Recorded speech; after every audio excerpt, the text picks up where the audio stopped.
एक नगर में एक मेहनती बढ़ई रहता था। वह रोज एक दिरहम कमाता, उसका आधा अपने बूढ़े पिता, पत्नी और बच्चों पर खर्च करता और आधा बचा कर रखता। वर्षों की मेहनत के बाद जब उसने अपनी जमा पूंजी गिनी तो देखा कि उसके पास 100 से ज्यादा दीनार हो चुके हैं। तब उसने सोचा, अगर मैं इस धन से व्यापार करता तो आज बहुत अमीर होता। अब मुझे एक नाव बनाकर समुद्री व्यापार करना चाहिए। जब उसने यह इरादा अपने पिता को बताया तो उन्होंने मना करते हुए कहा, बेटा, जब तू पैदा हुआ था तब एक ज्योतिषी ने मुझे बताया था कि तू समुद्र में डूब कर मरेगा। लेकिन बेटे ने कहा, अगर किस्मत में धन है तो मुझे प्रयास जरूर करना चाहिए। पिता ने बहुत समझाया, लेकिन बेटा अपने फैसले पर अड़ा रहा। उसने एक सुंदर नाव बनाई, उसमें व्यापार का सामान भरा और समुद्र की ओर रवाना हो गया। एक साल बाद लौटा तो सोना चांदी और धन से भरपूर था। पिता ने उसे सही सलामत देखकर अल्लाह का शुक्र अदा किया और कहा, मैंने मन्नत मानी थी कि अगर तू सलामत लौट आया तो तेरी बनाई हुई नाव को जला दूंगा। बेटा चौंका और बोला,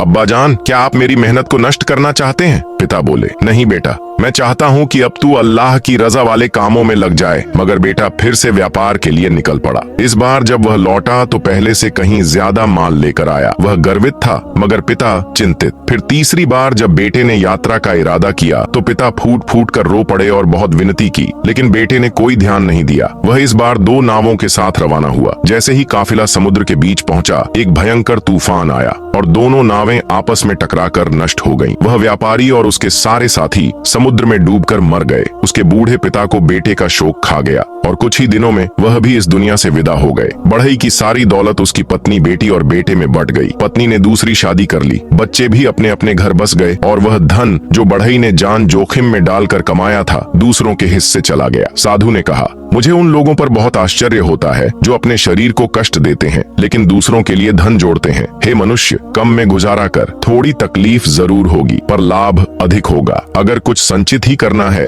तो अपनी आत्मा के लिए कर, दूसरों के लिए अपने प्राण को संकट में न डाल, नहीं तो तेरा हाल भी वैसा ही होगा जैसा मछलियों के शिकारी का हुआ था। किसी ने पूछा, मछलियों के शिकारी का क्या हुआ?